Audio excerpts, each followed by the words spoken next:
Assalamualaikum warahmatullahi wabarakatuh.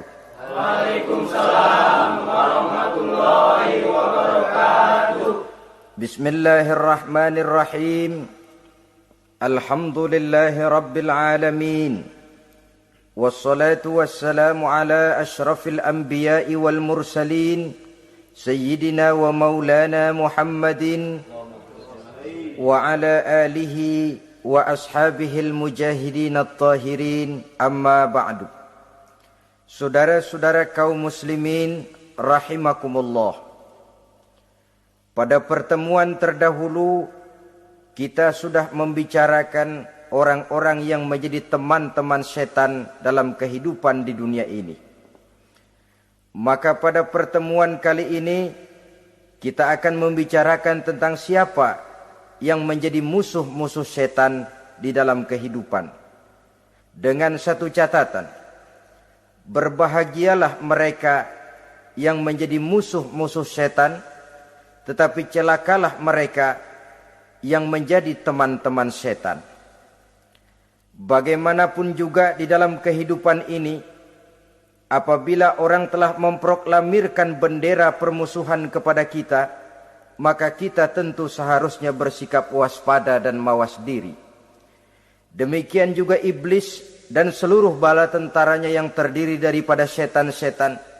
Mereka telah mengibarkan bendera permusuhan kepada Nabi Adam dan anak cucunya, kepada kita umat Rasulullah sallallahu alaihi wasallam.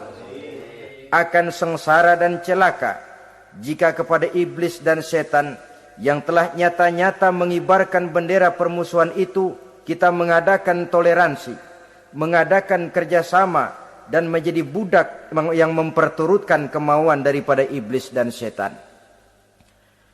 Siapa yang menjadi musuh-musuh setan dalam kehidupan ini? Inilah pertanyaan berikutnya yang diajukan oleh baginda Rasul kepada iblis. Hai iblis, kalau teman-temanmu adalah seperti yang telah engkau jelaskan tadi, sekarang cobalah beritahu saya, siapa di antara umatku yang menjadi musuhmu dalam kehidupan ini? Atas pertanyaan ini, iblis laknatullah menjawab, ya Rasul, musuh-musuhku di antara umatmu, pertama, anta ya Muhammad. Musuhku yang pertama adalah engkau, wahai Muhammad. Kenapa iblis mencatat Nabi Muhammad sebagai tokoh nomor satu dalam deretan musuh-musuhnya? Mudah difahami. Pertama, keberadaan Rasul merupakan rahmah lil alamin, rahmah bagi lingkungan. Yang kedua, beliau berfungsi menyelamatkan manusia dari tempat yang gelap gulita, dari tempat kesesatan menuju tempat yang terang benderang, penuh berisi petunjuk dan hidayah dari Allah Subhanahu wa taala. Maka menurut iblis, inilah manusia perintang pertama atas segala daya dan usahanya menggelincirkan manusia ke jalan yang dimurkai oleh Allah Subhanahu wa taala. Kalau kita baca sejarah, risalah yang dibawa oleh Nabi Muhammad ini memang merupakan risalah yang membawa rahmah bagi alam sekitarnya. Ada sedikit perbedaan dengan risalah-risalah sebelum beliau. Sepertinya risalah yang dibawa oleh para rasul terdahulu itu mempunyai efek yang langsung pada kehidupan di dunia ini. Nabi Nuh misalnya menyampaikan agama. Hai umatku, ini agama. Umat menentang, turun banjir yang menenggelamkan orang-orang kafir. Azab diturunkan pada waktu itu juga, pada saat nabinya masih hidup. Jadi azabnya itu jenis cash, kontan. Nabi Soleh, hai umatku, ini agama. Mereka menolak, turun gempa bumi yang amat hebat menggulung orang-orang kufur. Nabi Musa, Hai umatku, ini agama. Mereka menolak. Sebagian ditenggelamkan di lautan merah, sementara sebagian lain dikutuk menjadi monyet-monyet yang hina, seperti diceritakan dalam Al-Quranul Karim. Lain dengan Rasulullah Sallallahu Alaihi Wasallam. Bagaimanapun kurang ajarnya umat yang dihadapi oleh beliau, bagaimanapun menentangnya jamaah yang dihadapi oleh beliau, azab tidak turun sepanjang beliau masih hidup.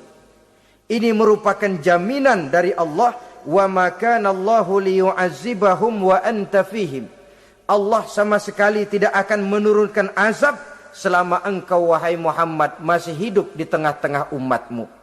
Jadi keberadaan Nabi Muhammad merupakan jaminan keselamatan bagi umatnya. Selama beliau masih hidup, azab tidak turun bagaimanapun kurang ajarnya umat. Di sini sedikit bedanya dengan nabi-nabi terdahulu. Juga perbedaan dalam pola dakwah. Nabi Nuh ketika dakwahnya ditolak oleh umat, keluar doanya meminta umatnya ditenggelamkan. Tetapi Nabi kita ketika dilontari batu oleh umat, malah beliau mendoakan umatnya agar memperoleh hidayah. Oleh sikap yang semacam ini, wajar lalu iblis menganggap Nabi Muhammad sebagai musuh ranking pertama. Yang kedua, siapa musuhmu di antara umatku?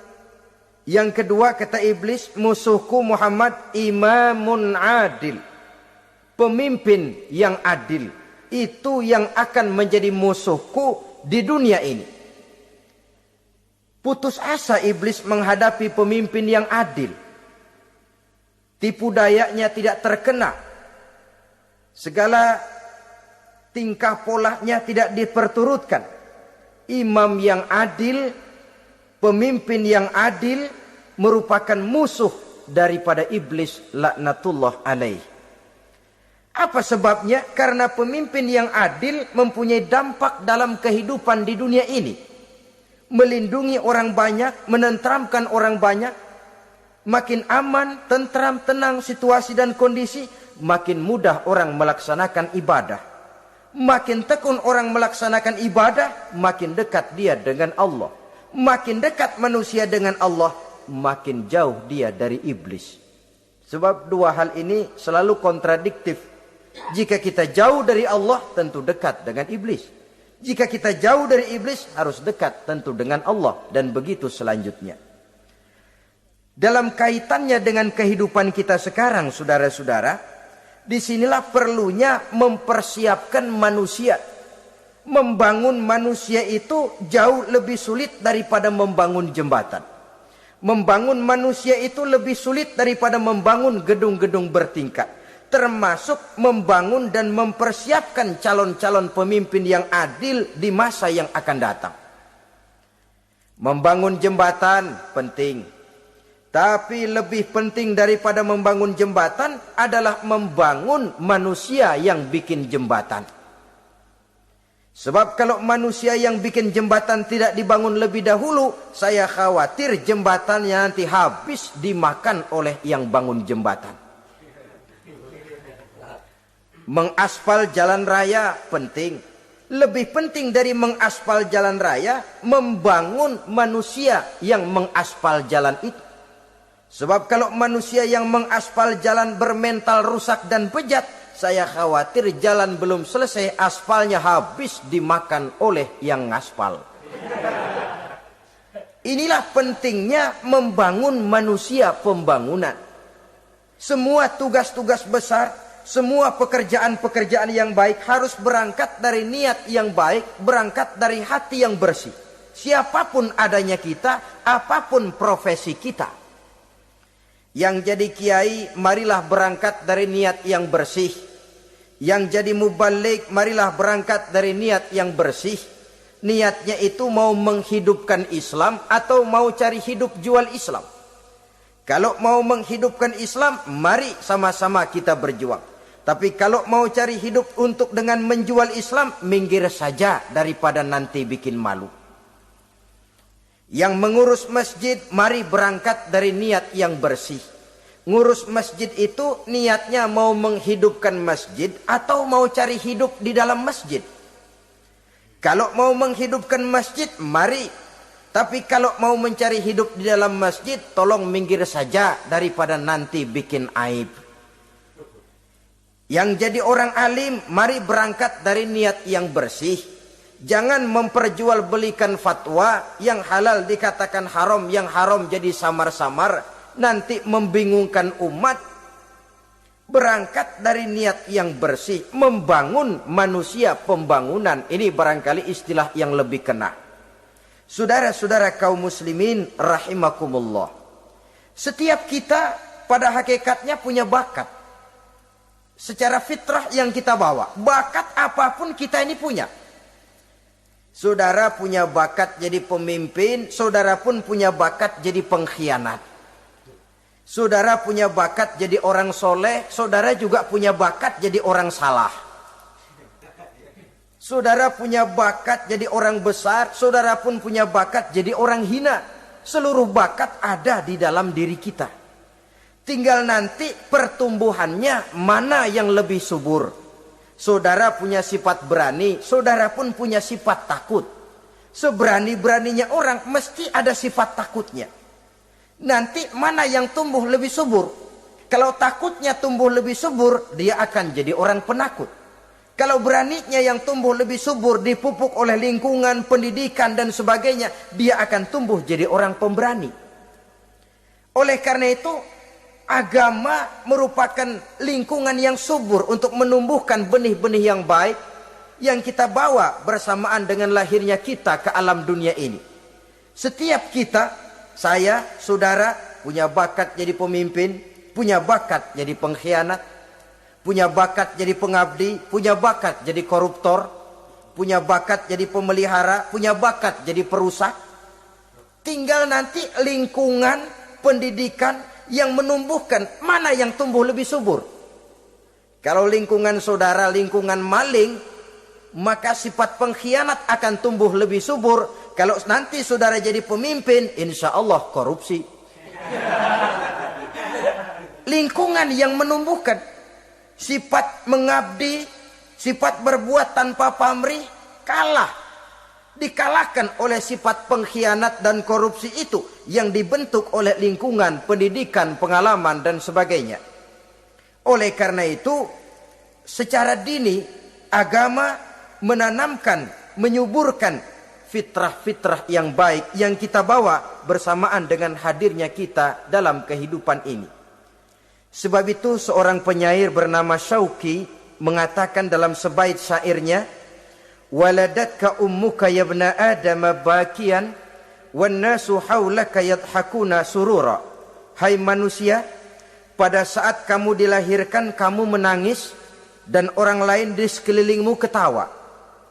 Kakek senyum dapat cucu baru, paman gembira dapat keponakan baru, sementara kita yang lahir menangis. Betul apa benar? Apa ada saudara yang begitu dilahirkan terus nyengir? Saya kira kabur dukunnya itu. Setiap kamu hai manusia lahir dalam keadaan menangis, orang sekelilingmu tertawa. Karena itu katakan kepada mereka yang senyum di sekelilingmu, hai manusia, pada saat saya dilahirkan saya menangis dan kamu semua tertawa. Baik manusia. Tapi nanti pada satu saat harus terjadi kebalikannya. Kalau dikala saya lahir saya menangis dan kau semua senyum, nantilah manusia. Kalau satu saat saya meninggalkan alam dunia ini, saya akan berangkat dengan senyum. Dan kalian semua akan berurai air mata. Kalau perlu dari Sabang sampai Merauke kibar bendera setengah tiang. Kalau perlu. Jangan terbalik, kita mati melotot orang malah gembira. Karena hidup selalu membawa sifat-sifat yang merusak. Inilah orang kedua yang menjadi musuhnya iblis dan beruntung menjadi musuh iblis. Siapa? Imamun adil, pemimpin yang adil. Saudara-saudara kaum muslimin rahimakumullah. Yang ketiga musuh iblis, ghaniyun mutawadhi, orang kaya yang rendah hati. Orang kaya yang tidak sombong. Kaya apa saja. Baik kaya oleh karena ilmu. Orang yang kaya karena ilmu disebut orang alim. Baik kaya karena materi. Orang kaya karena materi dinamakan hartawan. Baik kaya karena kedudukan. Orang yang kaya karena kedudukan dinamakan pejabat. Orang kaya yang rendah hati itu musuh iblis. Beruntung dia menjadi musuh iblis. Iblis tidak senang ada orang kaya tidak sombong. Tapi iblis paling senang kalau ada orang kaya sombong. Lebih senang lagi iblis kalau ada orang miskin sombong. Masya Allah. Orang kaya sombong, walaupun iblis senang, orang masih bilang pantas saja dia sombong, kaya apaan aja punya. Udah miskin sombong, kira-kira yang disombongin apaan? Dalam segala bentuknya sombong ini Allah tidak senang. Tapi iblis senang. Kenapa? Karena sponsor sombong iblis.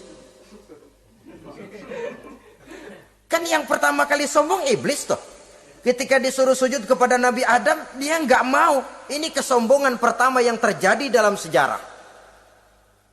Ketika ditanya, kenapa kau tidak mau sujud iblis? Ah, saya kan dibikin dari api, Adam dari tanah. I am the best. Saya lebih hebat daripada iblis, daripada Adam.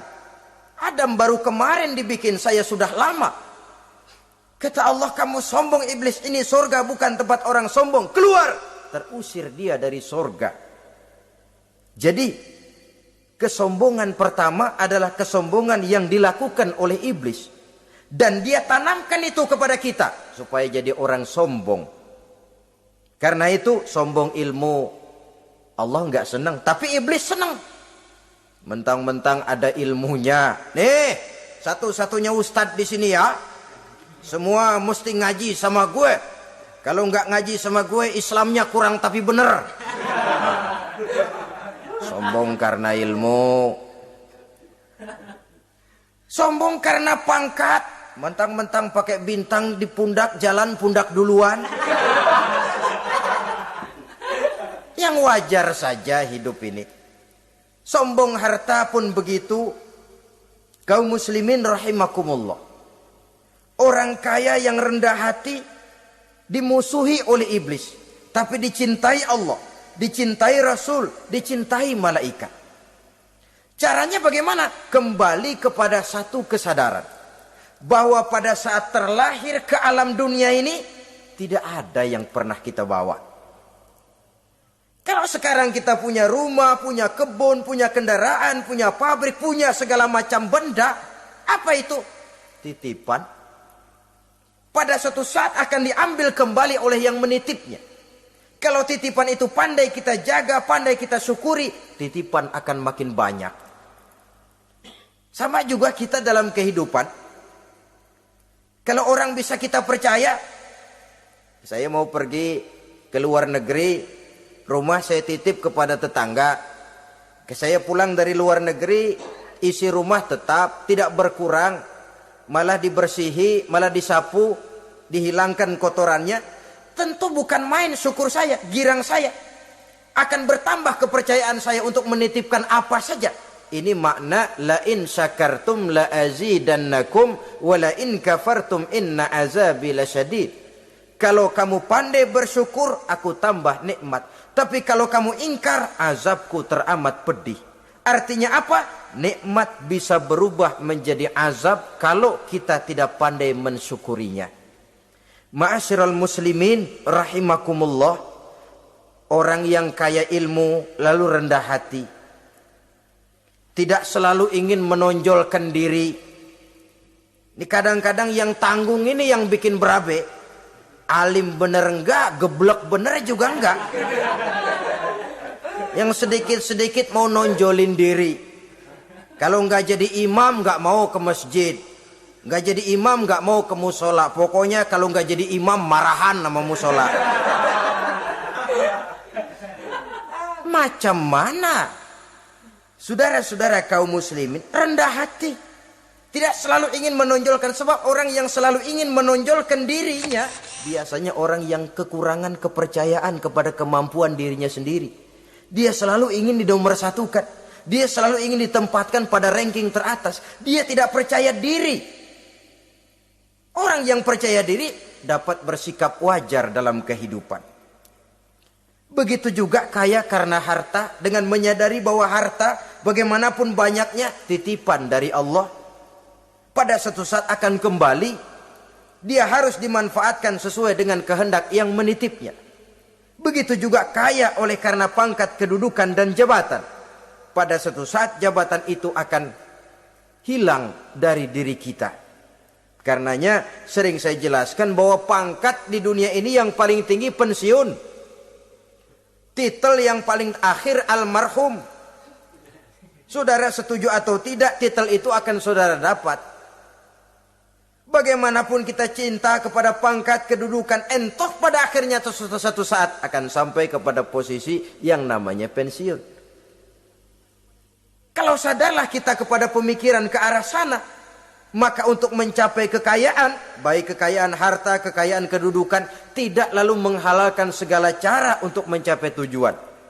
Tapi dibatasi oleh norma dan kaedah yang harus dia taati, baik kaedah agama maupun kaedah bernegara. Inilah orang ketiga yang menjadi musuhnya iblis, orang kaya yang rendah hati, orang kaya yang tidak sombong.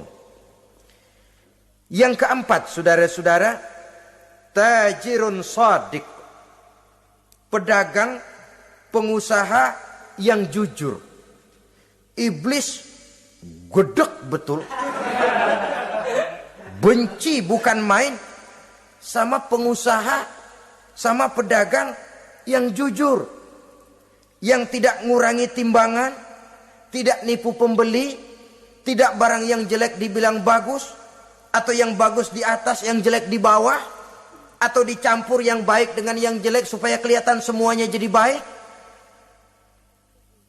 Semua orang ingin untung, tidak ada kecuali siapapun orangnya, dan itu wajar. Setiap manusia ingin mendapat keuntungan, kalau perlu dengan modal minimal mencapai keuntungan maksimal, seperti yang diajarkan oleh teori ekonomi. Itu kan yang namanya produktif kan? Satu usaha dinamakan produktif, bagaimana kita mengeluarkan modal minimal bisa mencapai keuntungan maksimal. Silakan. Bahwa manusia ingin untung itu insting, naluri, fitrah. Tidak ada orang yang mau rugi. Tapi cara mencapai keuntungan itu yang membedakan antara seorang muslim dengan yang bukan muslim. Sudah pernah saya sampaikan, apabila kaum pengusaha, para pedagang sudah dijangkiti penyakit yang tidak jujur, yang akan timbul adalah kekacauan ekonomi. Kekacauan ekonomi bisa menimbulkan revolusi sosial, dan revolusi sosial merupakan kiamat satu generasi. Semua kericuhan hampir bermuara dari perut, dan itu ekonomi. Orang nodong perut, orang korupsi perut. Ya walaupun korupsi kalau sudah kelas kakap tidak lagi sekedar urusan perut. Ya perut apa yang diurusin kalau korupsinya miliaran itu? Perut jin barangkali. Saudara-saudara kaum muslimin rahimakumullah. Oleh karena itu, pedagang yang jujur, pengusaha yang jujur, ini merupakan musuh iblis. Iblis tidak senang kalau ada pengusaha yang jujur. Iblis tidak senang kalau ada pedagang yang jujur. Tapi iblis akan tepuk tangan kalau pedagang sudah selingkuh, kalau pengusaha sudah nipu. Ada orang bilang, sekarang mah kalau jujur-jujur bener nggak makan apa-apa dong kita. Sebab katanya jangan lagi nyari yang halal, sekarang ini yang haram aja seret. Rupanya sering masang undian nggak pernah kena. Lalu bilang jangan yang halal, yang haram aja nggak kena-kena katanya. Sebenarnya bukan itu masalahnya, saudara-saudara. Bukan itu masalahnya. Masalahnya ialah bahwa kejujuran membawa keberkahan. Ini kalau kita berpikir dengan kacamata agama. Keberkahan merupakan sumber ketenangan. Dan ketenangan ini tidak bisa dibeli dengan materi yang bagaimanapun banyaknya. Walaupun kita punya percetakan duit, ketenangan itu nggak bisa dibeli. Jangankan cuma punya duit banyak, percetakan duit saudara punya, mau membeli ketenangan yang berasal dari keberkahan, sulit.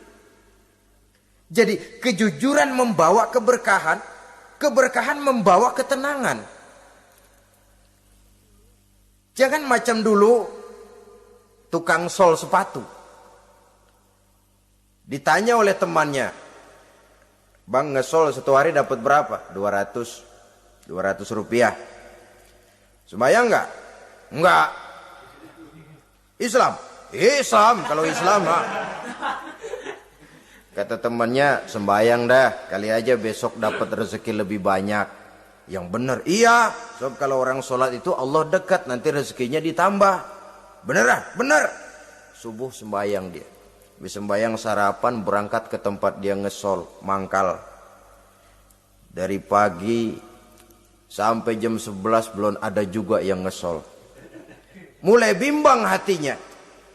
Katanya kalau sembayang rezeki tambah. Tadi sembayang subuh sampai gini hari belum ada yang ngesol. Cobaan kali, sabar. Datang sholat zohor. Habis zohor nunggu lagi, belum juga ada yang datang ngesol. Udah mau pulang hampir maghrib, baru datang satu orang dandan ini sendal jepit putus.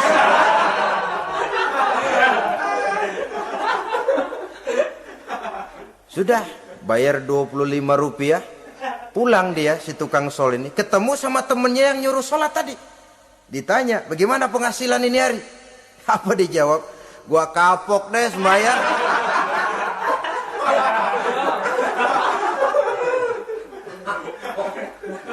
Kemarin nggak sembahyang dapat 200, sekarang begitu sembahyang jigo.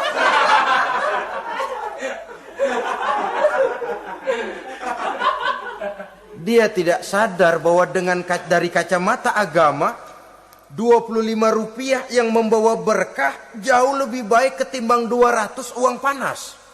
Dari kacamata agama, 25 rupiah yang membawa berkah lebih baik daripada 200 rupiah tapi panas. Sebab panas menjauhkan kita dari ketenangan.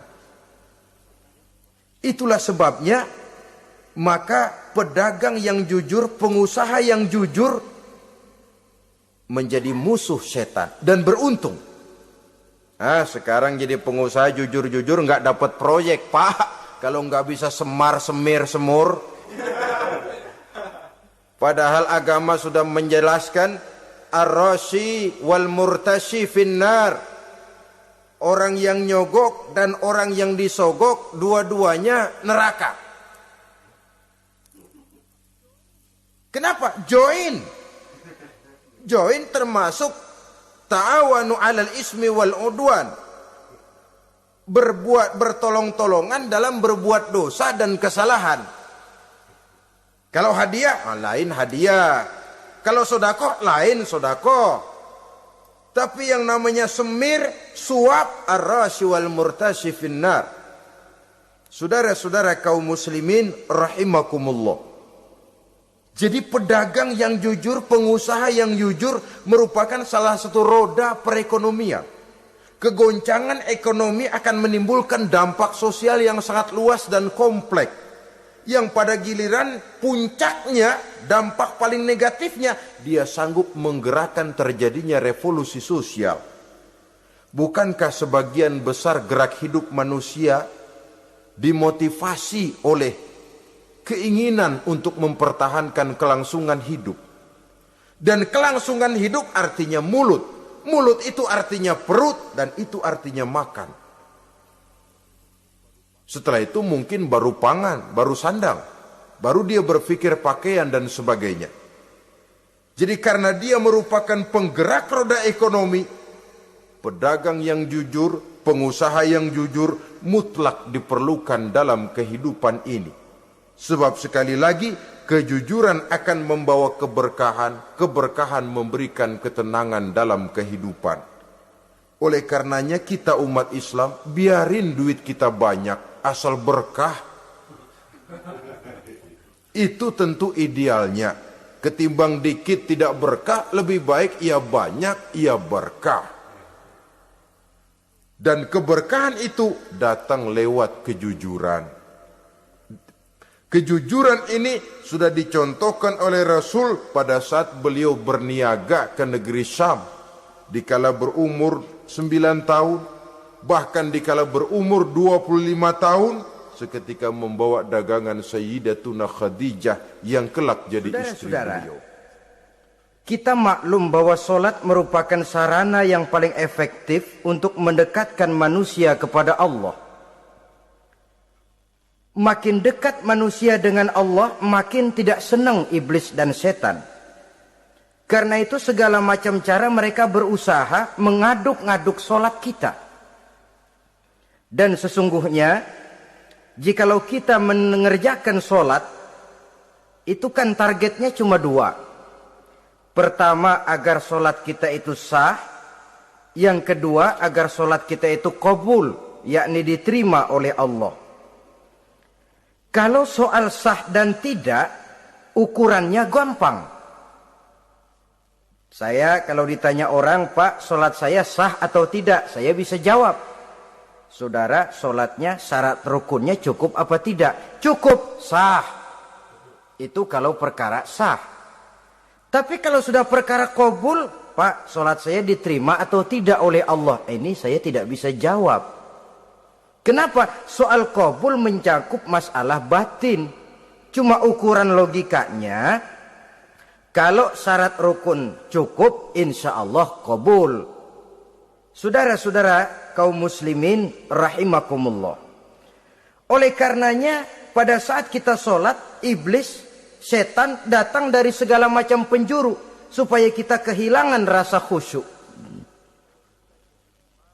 Apalagi kalau kita jadi imam yang gerak kita, bacaan kita dilihat, didengar, disaksikan oleh orang banyak.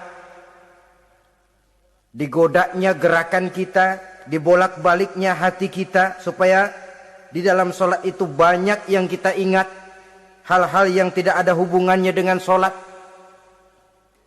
Kadang-kadang belum sholat kita ribut nyari pulpen. Enggak ketemu. Begitu takbir ingat pulpen di atas lemari. Mulai goncang lagi niat kita sholat. Kadang-kadang kalau hati tidak bisa dipermainkan, iblis berbisik lagi. Gerakan kita dalam sholat tidak mencerminkan kekhusyuan. Kalau gerak juga ternyata masih bisa khusyuk, bacaan kita dibuatnya kita seperti dikejar-kejar waktu. Sholat isya misalnya, dengan cara kilat khusus, super singkat. Saya katakan tadi, apalagi kalau kita jadi imam, iblis mudah mendatangkan penyakit riya.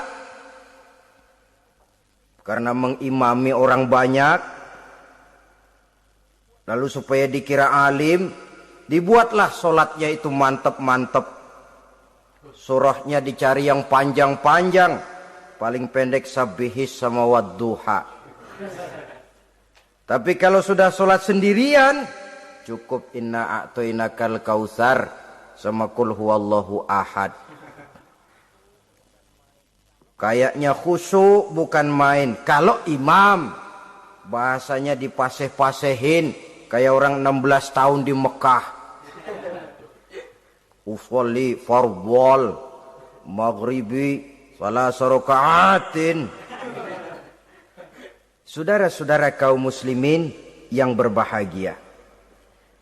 Oleh karena solat merupakan sarana yang paling efektif untuk mendekatkan diri dengan Allah, maka orang yang khusyuk di dalam solatnya merupakan musuh utama daripada iblis. Sekarang bagaimana bisa khusyuk caranya? Kalau khusyuk 100%, rasa-rasanya sulit. Untuk sampai ke arah sana, orang memerlukan tahapan. Kepada Imam Ali karramallahu wajhah, baginda Nabi pernah memberikan satu tes case. Ali, saya ya Rasul, kalau kau bisa sholat 2 rakaat saja dengan khusyuk, aku kasih hadiah sorban. Baik ya Rasul, sembahyang Imam Ali. 2 rakaat. Selesai sholat, assalamualaikum, wassalamualaikum. Rasul bertanya, yang mana sorbannya Li? Tanpa nengok, Imam Ali menjawab, yang hijau ya Rasul.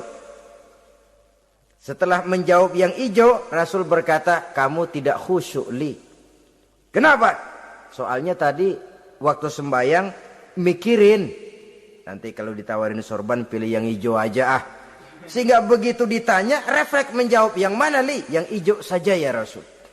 Oleh karena itu, menurut Al-Imam Nawawi, pada tingkatan yang paling sederhana, sudah sampai ke tingkat khusyuk, asal pada waktu takbiratul ihram ingat kepada Allah. Tapi jangan lupa, itu tangga pertama. Jangan ada fatwa begini lalu aman. Yang penting kan takbirnya ingat Tuhan, belasononya mau kemana kek. Bukan itu. Itu pada tingkatan pertama sudah sah dipandang khusyuk solatnya orang awam, asal pada waktu takbiratul ihram dia ingat kepada Allah. Tetapi harus terus berusaha agar sepanjang solat dia ingat kepada Allah. Caranya bagaimana? Pertama, menanamkan diri bahwa pada saat kita sedang mengerjakan solat, yang lain tidak ada kecuali Allah. Yang kedua, berusaha memahami apa yang kita baca.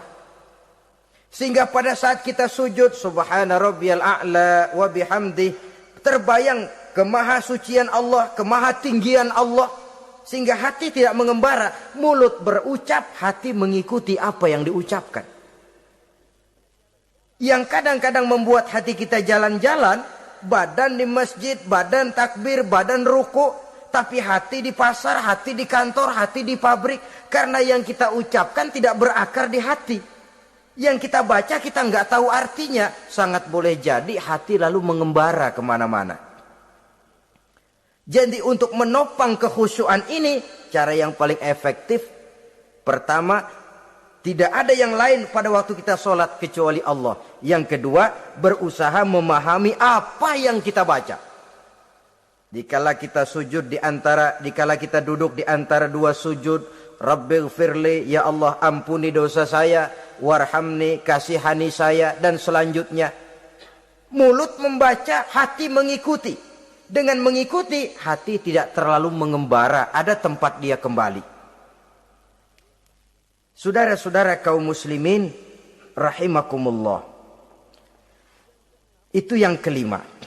Yang keenam, yang menjadi musuh iblis, mukminun nasih.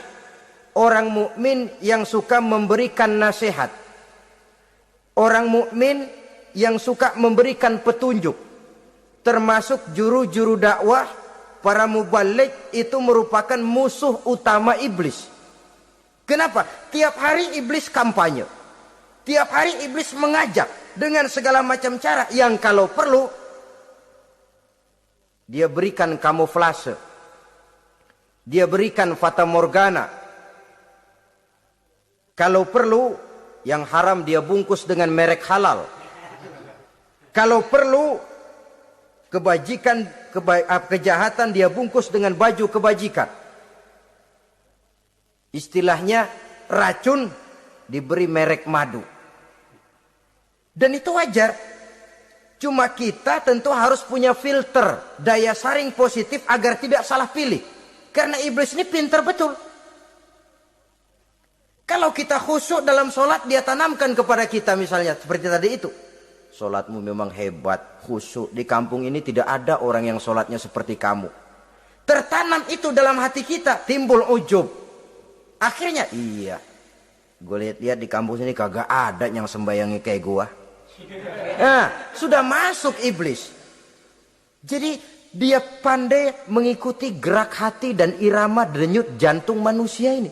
Kemana kecenderungan manusia, ke situ dia masuk. Pendeknya iblis itu ibarat tukang joget, dia ngerti bener irama kendang. Saudara-saudara kaum muslimin rahimakumullah. Termasuk juru-juru dakwah, para mubaligh, orang yang suka memberikan nasihat ini. Mereka memberikan filter kepada umat, kepada jamaah, jangan sampai salah pilih. Dan iblis menyesatkan kita supaya kita salah pilih. Satu contoh ringan. Kalau di depan saudara ada dua buah gelas, yang segelas isinya jamu, yang segelas sirup. Kira-kira saudara minum yang mana? Jamu. Jamu apa sirup? Jamu. Sirup apa jamu? Jamu. Orang yang pikirannya panjang, dia pasti minum jamu. Pahit memang, getir memang, tapi besok badan sehat, tenaga kuat, gairah kerja ada, kreativitas timbul, semangat menghadapi kehidupan tumbuh. Orang mukmin, orang yang berpandangan jauh ke depan. Pandangannya panjang. Panjang kemana? Tidak cuma ke dunia, sampai juga dia memandang ke alam barzakh, ke akhirat. Sholat itu jamu, pahit. Ngaji, hadir di majelis taklim, itu jamu, pahit. Sedekah, jamu, pahit. Mengeluarkan uang untuk kepentingan orang lain. Enak aja minta sumbangan, datang-datang yang nyari peres keringat banding tulang gue, lu datang-datang mau minta. Yang enak ngumpulin harta, lalu bakhil bin pelit alias medit. Itu jamu. Saudara hadirin yang saya muliakan, sedekah jamu pahit. Puasa jamu pahit. Jihad jamu pahit. Tapi nanti begitu kita meninggalkan dunia, masuk ke alam barzakh, apalagi pindah ke akhirat, baru terasa, aduh, nikmatnya dulu kemarin itu minum jamu, sekarang badan sehat, tenaga kuat, kerja semangat. Nikmatnya dulu saya waktu di dunia sholat, rajin ngaji, suka sedekah, suka menolong orang. Sekarang terasa manfaatnya. Begitu saya berada di alam barzakh, apalagi sudah dibangkitkan di padang mahsyar di akhirat nanti, terasa seluruh kebajikan yang saya kerjakan. Nah, orang yang berpikir jangka pendek, cuma ngelihat yang ada di depan hidungnya saja.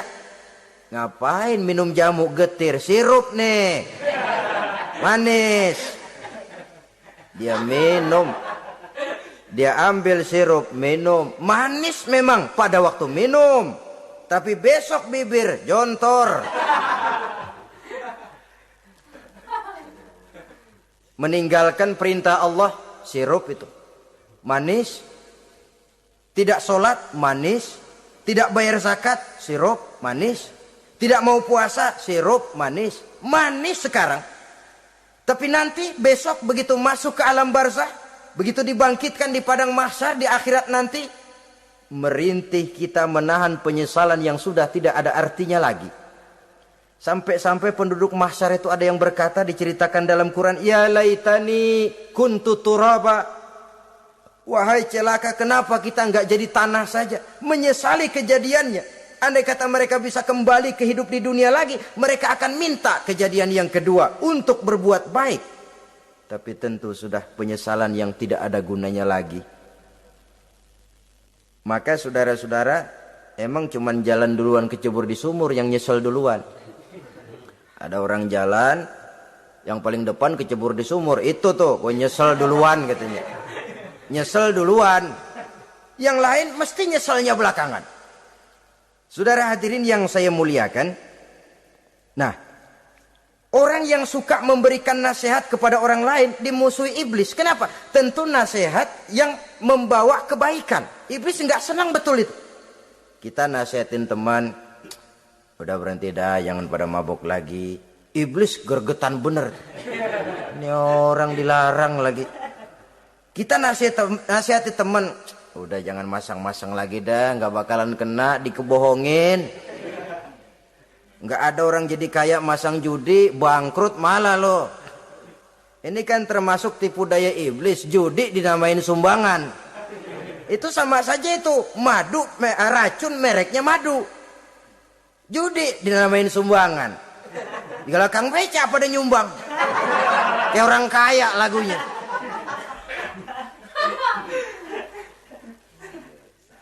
Saudara-saudara kaum muslimin rahimakumullah, adalah kewajiban kita memang untuk tawasau bil haq, saling nasihat menasihati. Setiap kita juru dakwah, setiap kita wajib menyampaikan apa yang sudah kita tahu kepada orang yang belum atau kurang tahu.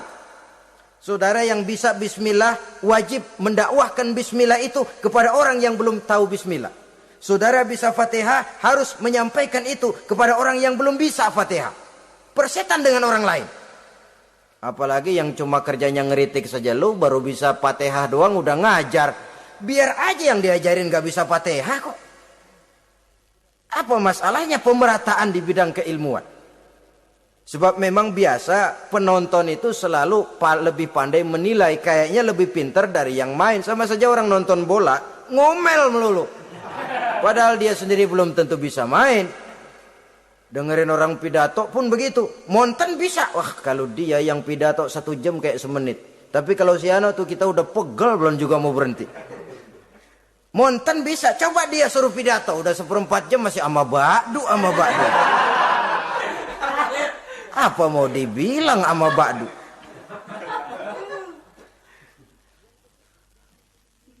Yang ketujuh, yang menjadi musuhnya iblis, taibun sabitun ala taubatihi, orang yang bertaubat dan tetap di atas taubatnya. Secara jujur, tidak ada manusia yang tidak punya salah. Dan orang yang baik memang bukan orang yang tidak punya salah. Karena tidak ada orang yang tidak punya salah. Orang yang baik adalah orang yang apabila melakukan kesalahan dia segera sadar, dijadikannya itu sebagai pelajaran untuk tidak diulanginya lagi pada masa yang akan datang. Biasanya kita menghakimi orang pintar, kita nggak merasa bahwa kita juga punya kesalahan. Kalau kita ngelihat maling ayam kita teriak, padahal kita nyolong kambing. Lebih besar dari si maling ayam, merasa diri lebih benar dari yang lain, padahal kita lebih kotor dan lebih jelek. Hilang sifat introspeksinya. Yang kita musuhi, yang kita caci maki, tahu-tahu kita sendiri yang melakukannya. Saudara-saudara kaum muslimin, orang yang bertaubat dan tetap dalam taubatnya stabil, itu musuh iblis. Apa ada orang yang taubatnya nggak tetap? Ada. Yang istilah kita taubat sambal namanya. Kalau dia makan sambal kepedesan, taubat makan sambal. Besok mau makan kagak ada sambal, ngomel. Mana sambal? Kemarin udah taubat, sekarang mana sambal? Ini taubat yang namanya taubat sambal. Istighfar habis istighfar, nyolong lagi, istighfar lagi, besok nyolong lagi, istighfar lagi. Itu taubat yang tidak tetap namanya. Allah Maha Pengasih dan Penyayang dengan segala kebesarannya. Ia akan memaafkan segala perbuatan yang bersifat salah dari hamba-hambanya. Cuma manusia kadang-kadang yang tidak mau memaafkan dirinya sendiri. Amat dungu manusia macam ini. Membiarkan dirinya hanyut berlarut dalam lembah dosa, sementara dia diberikan umur tidak digunakannya untuk bertaubat. Innallaha yaqbalu taubatal abdi ma lam yugharghir. Allah senantiasa akan menerima taubat seorang hamba sepanjang nafasnya belum sampai di tenggorokan. Kalau nafas sudah sampai di tenggorokan baru berniat taubat, kasib terlambat. Kayak Fir'aun. Fir'aun itu begitu ditenggelamkan di lautan merah, udah cengap-cengap mau mampus, baru ngomong dalam sekaratnya, amantu bi Rabbi Musa wa Harun. Kalau begini mah saya juga percaya sama Tuhannya Musa. Udah sekarat baru mau taubat, malaikat maut gemes banget dilelepin, mati.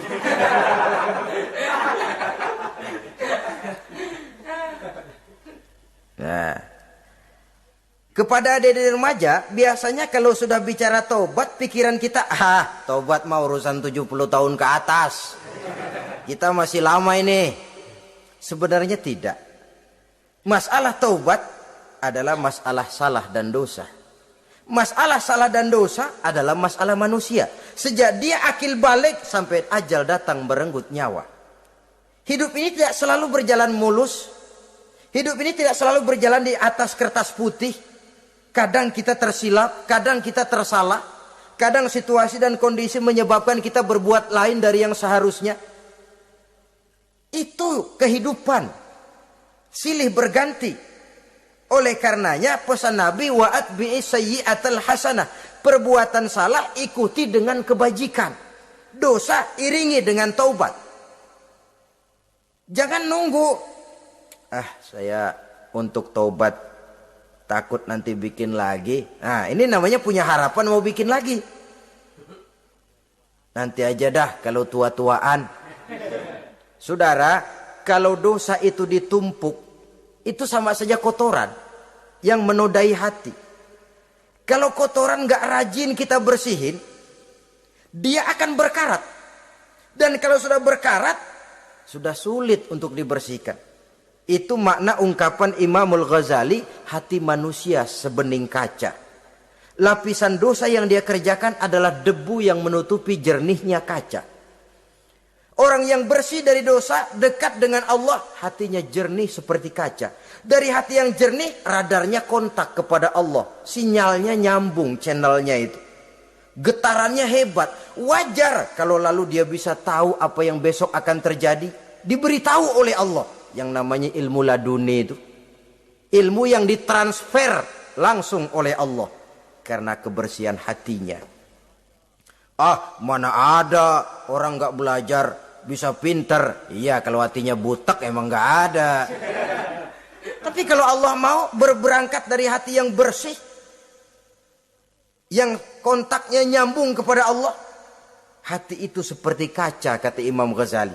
Dosa yang kita lakukan adalah debu. Kalau debu sedikit datang kita lap, datang lagi kita bersihin, datang lagi kita bersihin, insya Allah nggak sampai jadi noda di atas kaca itu. Tapi kalau nunggu debu itu sampai bertumpuk, besok aja ngelapnya dah, besok aja ngebersihinnya, bertumpuk dia, sulit membersihkannya. Walaupun kena, nodanya tentu tertinggal di atas kaca itu. Karena itu, dalam kehidupan remaja misalnya, pemuda misalnya, kita tidak bisa menolak mode, tidak bisa menolak musim. Modenya disco, modenya breakdance, modenya joget, modenya jaipongan. Mode pada waktunya habis, ya habis. Tapi bagaimanapun dia akan punya dampak, memberikan bekas dalam membentuk kepribadian. Dan ini efek yang tidak kita inginkan. Efeknya, bukan modenya itu. Jadi oleh karenanya saudara-saudara, masalah taubat bukan masalah 70 tahun ke atas. Tapi masalah manusia sejak dia akil balik sampai ajal datang merenggut nyawa. Sepanjang nafas belum sampai di kerongkongan, Allah akan menerima taubat seorang hamba. Bahkan dalam hadis qudsi Allah menyatakan, "Lau amiltumul khotoya hatta mala'atis sama, thumma nadimtum, fataballahu alaikum." Kalaupun kamu berbuat dosa sampai penuh langit dengan dosamu, kemudian kamu bertaubat dan menyesal, Allah pasti akan menerima taubatmu.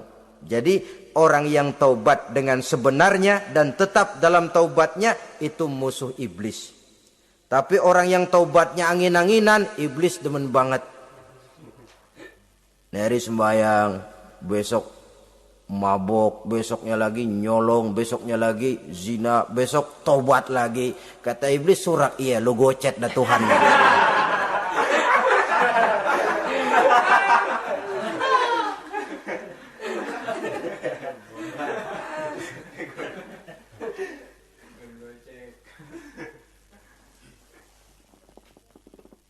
Selanjutnya, yang ke-8, musuh iblis, musuh setan, mukminun yudawi mu'alat taharah. Orang mukmin yang membiasakan diri selalu dalam keadaan bersuci. Baik dari hadas kecil, lebih-lebih dari hadas besar. Wudu utamanya memang untuk sholat. Tapi membiasakan wudhu dalam kehidupan sangat baik sekali. Mau ke kantor, wudhu dulu. Mau ke pasar, wudhu dulu. Mau ngajar, wudhu dulu. Apa sebabnya? Karena dalam keadaan suci, orang ada sikap memelihara kesuciannya. Kalau kita naik PPD pagi-pagi gelantungan, kalau punya wudhu, hati-hati kesenggol perempuan juga sayang sama wudhu. Tapi kalau nggak punya wudhu, jangan kesenggol, kita nyeruduk. Ada semacam sikap apik di dalam kehidupan ini. Karena itu biasakan wudhu. Untuk menjaga kebersihan diri, kebersihan zahir, kebersihan batin, belum lagi kemanfaatan di akhirat. Sebab kata Nabi, inna ummati ya'tuna yaumal qiyamah ghurran muhajjalin min asaril wudu. Umatku di akhirat nanti akan datang menghadap Allah dengan muka berseri-seri, bersinar-sinar dari sebab sering wudu. Sehingga tidak usah mengaku pun Rasul akan memanggil karena muka yang sering tersentuh air wudu ini. Mu'minun yudawimu alat toharoh. Orang mukmin yang selalu membiasakan diri berada dalam keadaan suci, berwudu. Kita lihat ajaran wudu ya. Dari sejak bacaan-bacaannya saja itu sudah membawa manfaat. Lalu dari segi bahwa kita manusia sering tersilap melakukan dosa-dosa kecil. Dosa-dosa kecil itu oleh air wudu dia rontok. Tangan kita suka colak-colek. Pada saat membasuh dua tangan, Allahumma inni as'alukal yumna wal barakah wa a'udzubika minasyu'mi wal halakah. Dosa yang ada di tangan itu rontok. Mata kita suka pelotot, enggak karu-karuan. Pada saat membasuh muka, nawaitu raf'al hadasil asghar. Dosa yang ada di mata rontok. Dari segi pembersihan batin. Belum lagi dari segi pembersihan zahir. Sehari semalam kalau 5 kali saja kita terkena air wudu, itu sudah menjaga kesehatan dan kebersihan. Saudara-saudara kaum muslimin rahimakumullah. Yang kesembilan, orang yang menjadi musuh iblis yaitu mutawarra'un anil haram. Orang yang memelihara diri dari yang diharamkan oleh Allah. Terpelihara dirinya, terpelihara yang dimakannya, yang diminumnya dari jenis-jenis yang haram, baik sedikit maupun banyak. Jangan cuma teriak haram waktu sedikit, tapi giliran banyak halal. Sama saja orang dikasih tahu, itu ada cerita anak-anak, Pak Haji punya anak main judi, dikasih tahu, Pak anak bapak main judi, astagfirullah katanya. Tapi menang Pak, alhamdulillah.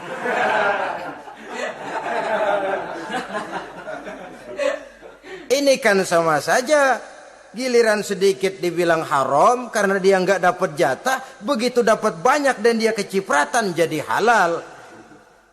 Yang sedikit haram, banyaknya pun juga haram. Yang banyaknya haram, sedikitnya juga haram. Ada orang bilang minuman keras kalau nggak mabokkan nggak haram. Yang memabokkan banyaknya, sedikitnya tetap saja haram. Ma askaro kasiruhu faqaliluhu haramun. Apa yang banyak menyebabkan jadi mabuk, sedikitnya pun juga haram.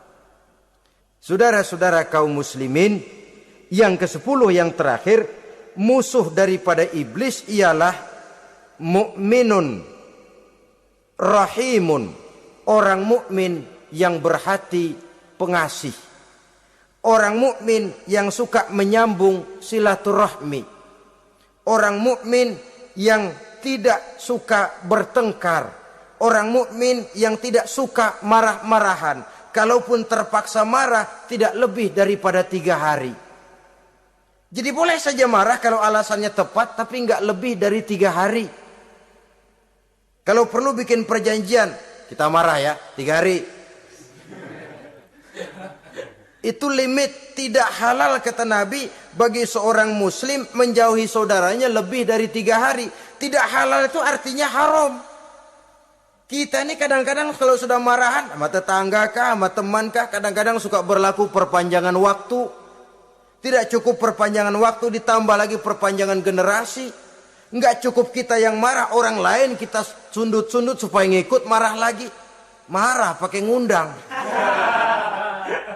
Kayak mafia lagunya, udah dia marah, orang lain lagi disuruh marah. Saudara hadirin yang saya muliakan, mukmin yang punya sifat belas kasih, berhati jernih, itu musuh utama dari iblis. Tapi mukmin yang suka marah-marahan, tukang hasut dan tukang bakar, itu teman-teman iblis. Oleh karena itu, mudah-mudahan kita semua menjadi musuh iblis. Dan jangan menjadi musuh iblis. Jangan menjadi teman iblis. Sebab iblis sudah kadang memproklamirkan permusuhan.